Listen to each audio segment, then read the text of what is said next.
not sleeping, keeping bread on the table.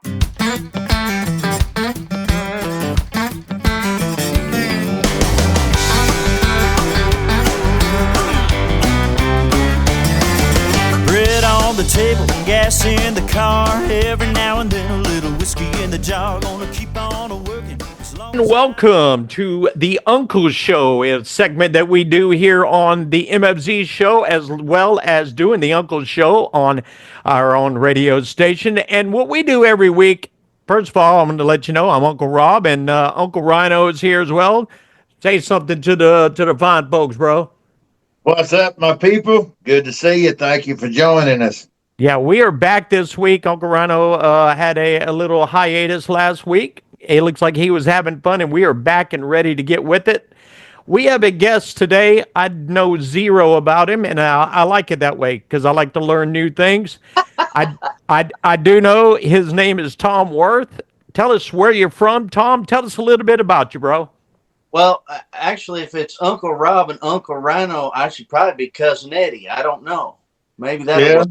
I like Uncle Tom. We'll go with Uncle Tom. As long as you're being Uncle Eddie or Cousin Eddie, and you're not refusing to give me any of that fresh beer, and I don't want you to have drinking beer, Eddie. That's right. Tell us a little bit about you, Cousin Eddie. What's happening? Well, man, I grew up in Northwest Iowa, and I'm a farm kid, and grew up there till 1994, and about that time I decided to move to Nashville and try my hand at the music business, and enrolled in Belmont University, and that was the only way I could get to Nashville without my folks knowing that's really what I wanted to do, because both my parents were teachers. So I said, you know what, I want to go to college. So for folks that don't know Belmont, that is a music college? Yeah. They have a big music program. Mike Curb is really involved from Curb Records there. But anyway, that was in 94, and still know some of those guys. Actually, Brad Paisley was one of my classmates. Really? Zach Childs and Chad Jeffers, and we were kind of the country guys there. And anyway, so I was there for every bit of a semester, honestly, and decided to try my hand at other things. And, growing up in Iowa, we didn't have a whole lot of honky tonks. We didn't have a whole lot of clubs. When I say I grew up in the middle of a farm community and in the middle of a cornfield, that's true. It's absolutely true. You could see about 30 miles in any direction you wanted to look. Guys, he is 100% right. I've delivered. I used to drive an 18-wheeler, and I've been to Iowa many times. And there, you will go forever. And all you see is either cornfields, and if it's the wrong time of the year, you're not seeing anything. It's flat. Highway 20 feels like you'll never get to the end of it. If so you've been a truck driver, you decided to get out of Iowa, head to Nashville. Yeah. Did you have a musical background before you headed to Nashville, or? I did. I had my little hand, when I was younger, just kind of fiddling around with writing songs, but I've always played guitar. I've been playing since I was about 6 years old. Don't hold that against me, because if you hear me play, you won't believe that. But anyway, my mom was a school teacher. She was the music teacher, and my dad is the one that started me out playing guitar. Kind of a crazy story. We were sitting there one night, and we had one of those good old-fashioned Iowa whiteout blizzards. And actually, my mom got snowed in. She was singing in the choir in church, and everybody got snowed in to the church. It was that heavy. And we were sitting there. Me and my brother were sitting in the kitchen with Dad, and he had his old Gibson J200 out, and that guitar looked like a building when you're about 5, 6 years old. And he would do stuff. I grew up on stuff like the Everly Brothers and country stuff, and Willie Nelson. Redheaded Stranger album was my favorite. But he also liked John Denver, so he happened to be doing the song Back Home Again by John Denver. I can close my eyes and still see it. Great song. And anyway, we were just singing along. That's what we did. On the weekends after the farm work was done, we'd eat supper, and And if it was nice out, we'd go outside and mom and dad would sing together and we'd sing along. And it was kind of a thing. And then after that, we go in and watch Austin City Limits. And after that, it was the Grand Ole Opry. It was on Channel 27. See, we didn't get the Grand Ole Opry on TV. We lived down in South Louisiana, and I had my little radio I'd put underneath my pillow, and I would fall asleep on Saturday nights listening to the Opry, and it was like amazing. So I'm kind of feeling what you're talking about. And Austin City Limits for sure. We loved us some Austin City Limits.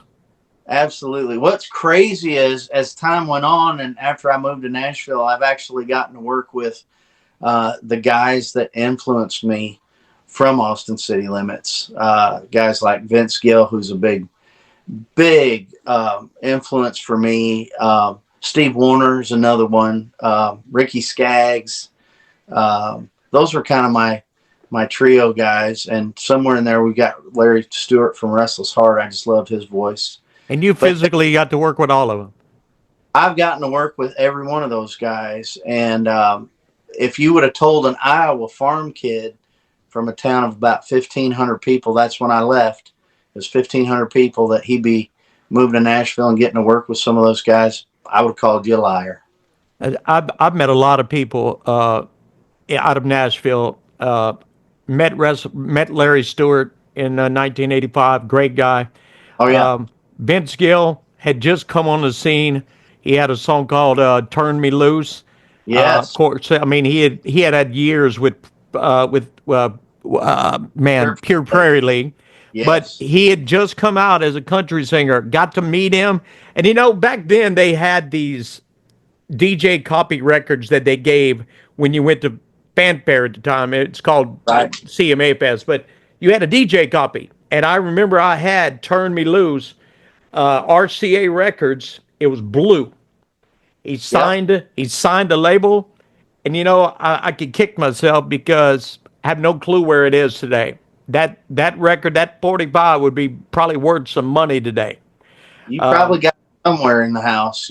I'd go look for it. It's probably in the attic, and if it's in the attic, it's been up there for 20 years, so it's probably melted. But Vince Gill was one of, like I said, I've met a lot of people, and Vince Gill was one of those people that made you feel like you were. He was a regular guy. I mean, you had all this success with Pure Prairie League, but the success had never went to his head. Great guy, but didn't mean to interrupt that. But I had to say that. Continue with your story. That's the great part. So anyway, moved to Nashville. I got a job working at a children's lullaby company called J. Aaron Brown and Associates and Someday Baby. And I was the mailroom guy. I needed a job. So the lady that was the secretary, we were in a writers group together called the Young Writers. And she worked there as a secretary. And she said, they need a mailroom guy. And I was like, well, I need a gig. So I started out there. A few months later, we were doing a show at Douglas Corner. And the president and vice president of the company came out. I didn't know they were going to be there. They had no idea I wrote, sang, played, nothing. Long story short, they heard me sing. After that, they asked me to be the voice. I was 20 years old at that time. Wow. The voice of the latest kids project they were doing. And this was back in 95, 96. And so I said, sure. So I went from some days I'd go in and I'd work in the mailroom, and other days I'd be making master scale in the studio. And we did a lot of pre-production for that. But again, short version of that is in 1996, that project got nominated for a Grammy. Good. At 20 years old, which was crazy. And so I got to go to New York the first year they had the Grammys at Madison Square Garden. And lost to Linda Ronstadt. If you're going to lose to somebody, that's a big name to lose to. Everybody's asked me over the years, they go, well, how does it feel to lose to Linda Ronstadt? I go, pretty dang good. Absolutely. Well, just to be nominated, period. Right. You know, what would you get? 5 nominees is what they have when you get to the finals. It was down to 5. I think there were 250 entries. It got down to 5, and we were one of the 5. You were in the And, top 0.5%, man. I mean, man, I tell you what, it kind of, that part kind of went fast, and from there, that kind of spurred on. I got a publishing deal at the smallest company in Nashville. Bunch of great writers, though. There's about 4 or 5 of us. It was called Belden Enterprises, and Penny Belden owned that company, and Audie Teeter was the song plugger there, and he had also worked for Glenn Campbell's publishing company. So this is in the 90s. So this was like in the height of, I don't think it's ever been as good as it was in the 90s in Nashville. There was a real sense of community. There was a sense of everybody was pulling for each other. It was the music was great. You had all different kinds of varieties of country music, but it was still country music. that's what I was trying to say. Country was still country too. It was, man, and so I wrote there for a year, and I was also living with a couple of guys in front of Uncle Ryano's house, right next door to County Q in Berry Hill. And that's how Ryan and I met. And Ryan was responsible for me for leaving that smaller company. And he introduced me to Chip Young over at BMG Music Publishing. And I'll never forget that meeting, because he said, "Come on, go put on something nice. We're going to go to Blackstone's downtown." And I said, "What are we doing that for?" He said, "Just come on." And no questions, just get with it. Well, he's bigger than me. I mean, y'all know him. You can't Absolutely. argue. He has a way of convincing people without convincing people that what he's asking you to do is the best way to go. Yeah, the way he convinces us, he just shows up. That's what happens. But anyway, he introduced me to Chip Young, and from there, tell him who Chip was. Oh, Chip Young. Chip Young was a legend, is still a legend in the music industry.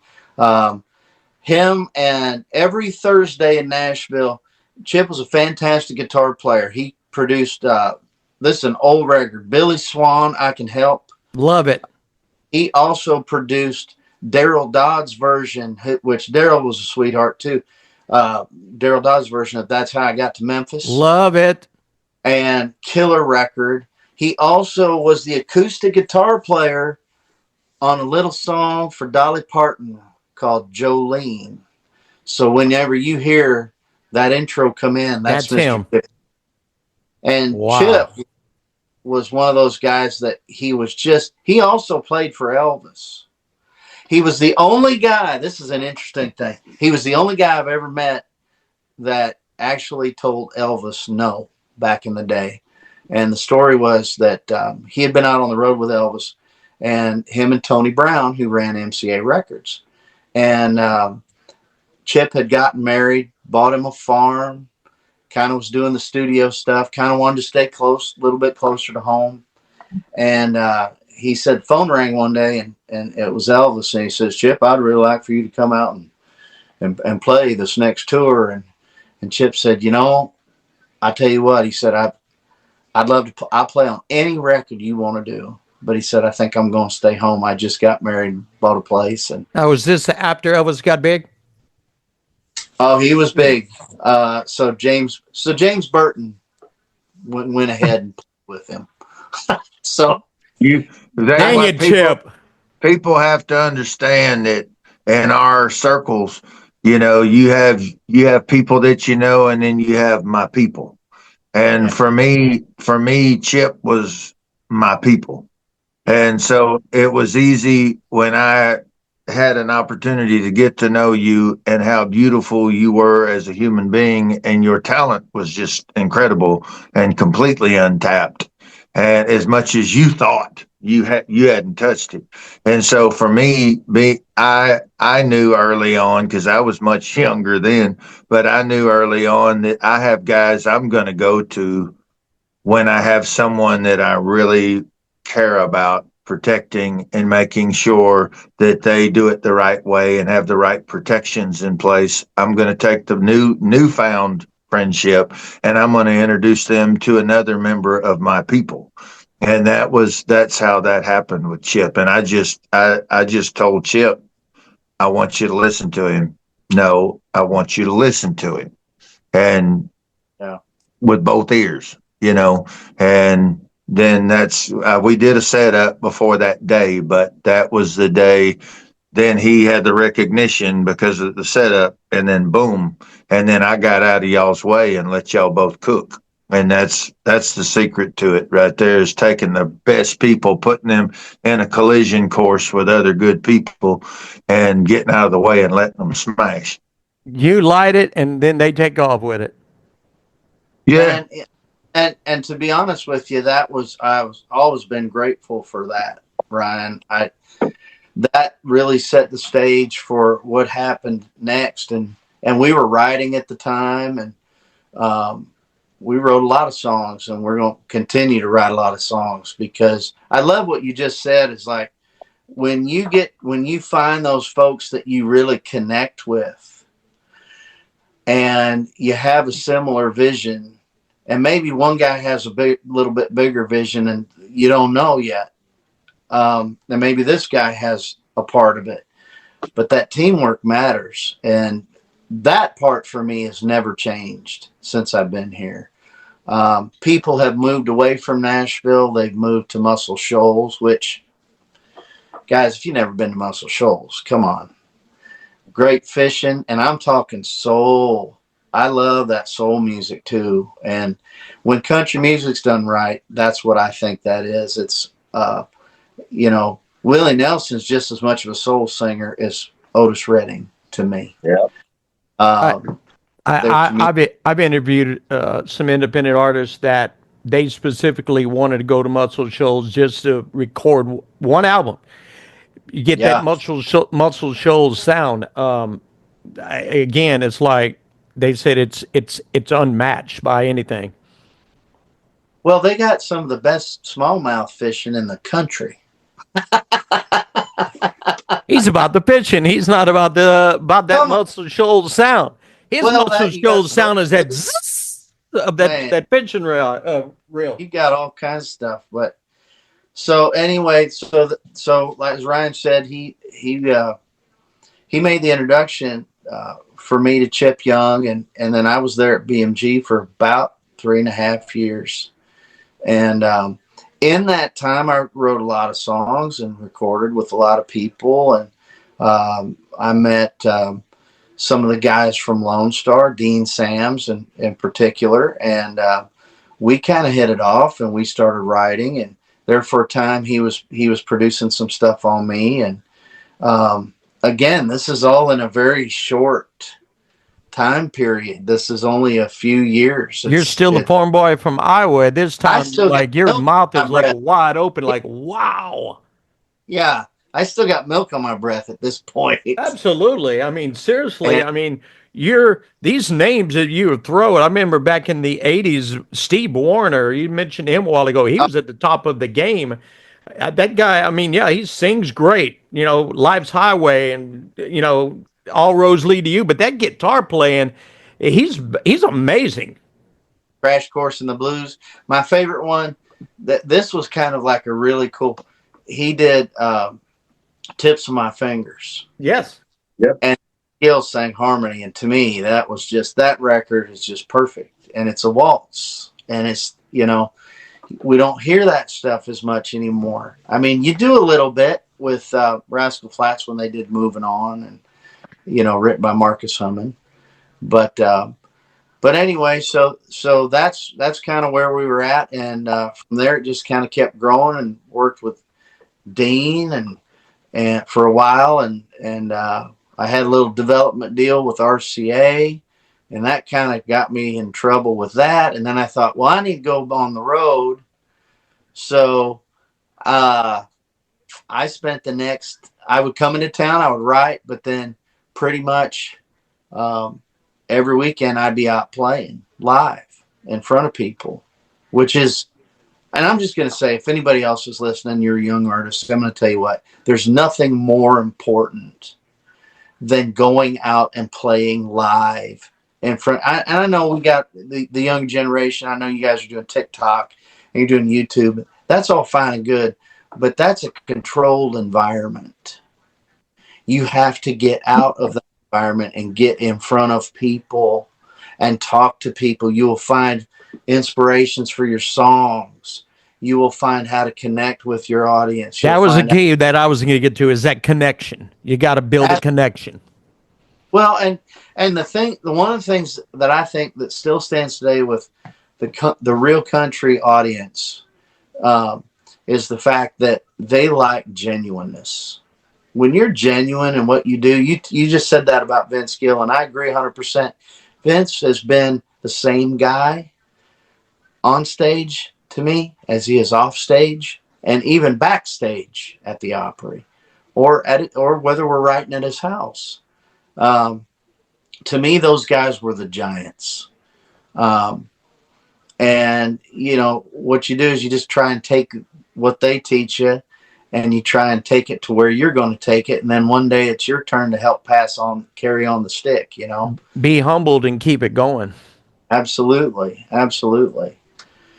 So yeah, there's been a lot of crazy things. I've gotten to work with Eddie Money. Ryan knew Eddie as well. I worked with Eddie in the studio when he wanted to do we were on the same record label for a little while. This would have been record deal number 2. And what year was that? Oh gosh, man, I'm too old to remember that stuff. Like 2001 or something, wasn't it? Maybe something like that. Let's say 2022. That'll make me feel younger, boys. We'll go with that. Yeah, there you go. And I was born in 1999 too. Right. But you know, I've had 3 record deals. I've had 3 top 30 singles, and all of that's great. You know, working with Eddie was fantastic. Like I said, I got to work with him as a co-producer on his country stuff. The VP of the label called me up and he wanted me to, he said, I'd like you to co-produce Eddie's country stuff, which it was a 4-song project. We called it The Other Side of Money. Nice. And Vince was kind enough to come in and sing vocals on that. But I ended up co-producing it because I said, I don't want to do this with, now this guy that I'm about to talk about has been, I say he's extended family. It's that close. We've been working together for years and years, since the BMG days. You know, Ryan started all that, and that all started with him. But I met John Ford Coley. Now, if you remember the name John Ford Coley, he was in a duo called England Dan and John Ford Coley. Really love to see you tonight. That's the song. And Nights Are Forever Without You, and Love Is the Answer, and Soldier in the Rain, and many, many, many songs. And the first time I met him, I was writing with him and Chris Burgess, who's another fantastic songwriter in Nashville. We wrote a song I recorded on my first record called Every Time I Close My Eyes. And it's country as you know what on a hoe handle. It's got all the elements. But that was really cool. And then John was kind enough to also come in and sing harmony. So there, just for a little while, I got to feel what it was like to be Dan Seals on a record with John Ford Coley. And since then, that was big shoes to fill. But man, I tell you what, it was cool, and we have been doing stuff ever since. And that's for many, many years now. It's over 20 something years now. And in fact, he was just out here the other day and we were working on some stuff. But I know I'm bringing up a whole lot of names, but No, I like to hear this, only, man. These are the kind of well, stories I like to hear. I know sometimes in Nashville they talk about name dropping. For me, it's not. It's just telling the truth and trying to show people that, these folks that you see on TV and they've really made it or they've really gotten to the top of the food chain, they're folks and they're good people. They're really good folks, and they've been an inspiration to me. They've been mentors to me. They've been friends. Um, they've helped me change flat tires. I mean, it don't get any humble than that. So Yeah. All those names that you mentioned, man, again, like you said, they were at the top of their game. And just to be associated with and to know that you've worked with those kind of people, that is awesome, man. And Uncle Ryano, so that's the top of the mountain right oh there. man, let me tell you, we just finished a song that should be coming out soon. Can I talk about this, Unc? You can. Okay. So here's where the story gets interesting.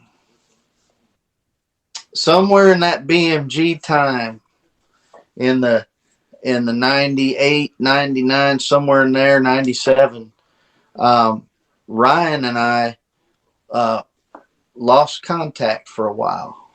And when I say a while, like 30 years. And it was awesome this last year. And I tried to reach out to him a few times, but I couldn't find it. And we've gotten reconnected. And what's really cool is when you have friends like that, you don't lose any time. You just pick where you left off. And that's when your kindred spirits and your souls are right. I had a friend of mine, John Fountain, he always says, you got to get your heart right. Get your heart right. And he has, and he's kept it, and he's kept going. I'm proud, so proud of you, man. And the stuff that you're creating, and now you've got Rob on board. I mean, this is incredible. Got Tom Wurth on board. Got Brian Austin on board. Got Barry Coughing on board. We get stupid. That just goes to show it's been a slow Friday today. Yes. Yes. Yeah. We've got about 10 minutes left of the interview here. You talk a little bit more about that project that you were getting at, that you said you and Ryano been working on. Oh man. So we got reconnected, and we've been thick as thieves, just like we were back in the day. I went down to the convention with him here about a week or so ago in Houston, and that's Springboard. Springboard, yes, yeah. Barry Coughing, and anyway, that was my first experience there, and they're there to help guide independent artists. Well, that Thursday night, they had the panels during the day, and that Thursday night, Ryan and I, after 30 years, got back up on stage to do 2 songs, and we closed that night out. And we did his song that we just recorded and will be coming out soon, called Wish a Bitch Woods. And that's that one you let me listen to the other day. I like that one a lot. Yes, sir. That was fun to do. We called in Miss Renee and some other people, and man, I tell you what, Haley Stiltner was on there playing the banjo. I got to do the guitar stuff and the drums and the bass and all that, and do some harmony work, and it was just great to sing with Ryan again on a record, which has now ignited and caused us a big problem, because now we have lots more to do. Now, in that recording that he let me listen to the demo, that you playing on that recording? Yeah. You're good, bro. You're good. And I made a point to let him know when he sent that song to me. I was like, dude, this song is hitting. Got some energy, got some good. I can't wait for the folks to be able to hear that when it comes out. It's a great Well, tune.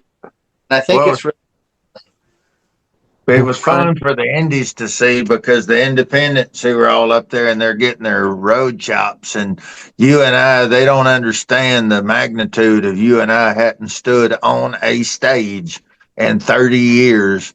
And literally right before we went up there, Rob, right before they called us up, Tom goes, "What do you want to play?" And I said, I don't know. You want to go with that one that we just recorded? And he's like, yeah, that'll be cool. And Tom is so structured and he's so good and he can go on the fly and all this stuff. He's a quintessential showman all unto himself. And he goes, well, check this out. I'm going to do this little riff, and he's playing this little bit. And then I'm just chaos. That's just the best way. I'm going to ride chaos. Whichever way it goes, I'm just going to change on the nanosecond, go with it. And so Tom had this beautiful thing that was like, da, da, da, da, da, and he said, I'll do this. And I said, yeah. I said, I'm just going to vamp. I'm going to dive in and vamp, and we'll see what happens. And Tom was like, yeah, cool. Okay, we can do that. And we just went up there and we did the lick with him. And then I started doing my thing. And it was literally like 30 minutes after the last time we played together 30 years ago. No time had gone by. We jumped on it. We did it. We stomped it, swamped it. We had technical difficulties. We still powered through it, and it felt great. I felt like I was back home with Tom Wurth. Sound like some great improvisation right there. Man, yeah. It was incredible. I mean, and here's the other thing. If you are out there playing and you come across people, you don't come across many folks like Ryan. I always say this. I'm used to this, and I know he is too, but a lot of times they'd kick me off in the deep end of the pool just to see if I could swim. And that's what they do all the time. And if you can, you do. So I see the hat you're wearing. Obviously, you were taken by the brother sister duo of Maddie and Colton. Maddie and Colton. They just released that song "Heroes."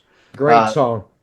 And man, incredible song. And right before Easter, it was just the timing was perfect. Those two kids, I say kids lightly.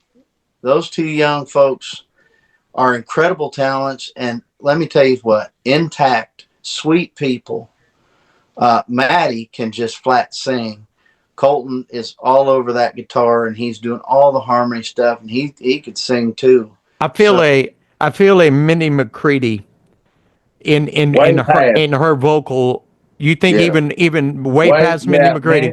With all due respect to those who love Mindy and Mindy herself, they better pop out the shoe shine rag, because it's the ability that we are slowly unlocking and showing for everyone. And this is Tribe. So this is all Tribe. So that whole family is Tribe, and they are part of the Tribe. And we're going to be recording at Worthwhile Studios there with Tom, as well as at Ignition Productions with Brian Austin, where we've currently been tracking. We're doing everything in tandem together. The studios are united. The team is united. And we're built around. They're working on called The Start. Yes, it's finished. It is finished. I heard. I've seen Brian Austin on Facebook or somewhere giving you a little taste of it, and I'm like, cannot wait to hear that. Yeah, Tom, we've got about 3 minutes. So I always close the interview off with a song of your choice. Okay. Choose a song. Tell us about it, and I will get it edited into the interview. I tell you what, if we're going to start, since you're just getting to know me, Rob, let's start at the beginning. How about that? It's always best to start at the beginning. So sure. I'd love for you to play my very first single, which was written by Shane Miner, J.P. Pennington, and Sonny Lemaire. Those are two names you probably know too. Exile. From Exile. And they wrote a song called Bread on the Table. and we shot the music video, and it was on CMT for a while. Uncle Ryano was the bouncer in that video. I need to go back and I need to look that up on YouTube. Oh yeah, you got to check that up. It proves Photoshop works. You handsome devil, you. Bread on the table, Mr. Tom Wurth. Tom, after you get this music that you're working on with Ryano out, we need to get you back in here because I mean, I could literally talk to you for 2 more hours. I'm sure you've got so many more stories that you could add to the mix. This is one of my favorite interviews because you touched on a lot of stories from back in the day. And I mean, it's like all those names, all that came back and jogged my memory. He didn't tell you, but there's going to be some Tom Wurth releases coming too. I'm doing that teaser. That's Mike and Drop, people. That's what we're looking for right there. We're looking for some new, fresh stuff by Tom Wurth. Bread, you said it's called Bread on the Table? Bread on the Table. This is it right here, Mr. Tom Wurth. Tom, thank you so much for hanging out with us, bro. Thank you guys so much. I loved it. I'd love to come back. We will definitely have you on Bread on the Table right here on the Uncle Show.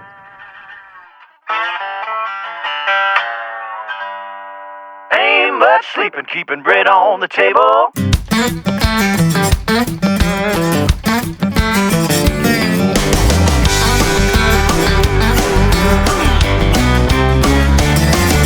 Bread on the table, gas in the car. Every now and then a little whiskey in the jar. Gonna keep on working as long as I'm able. Doing what I can to keep bread on the table.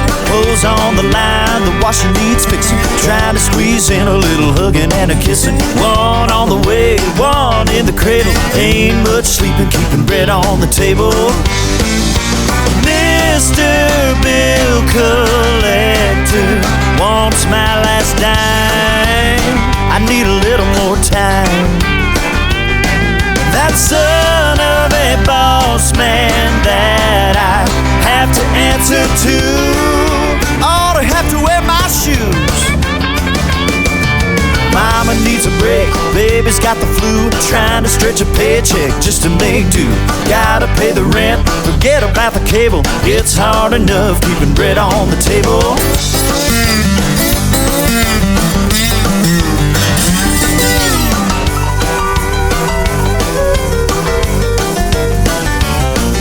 Most of our friends in the same boat, hanging by a thread, need a little more rope.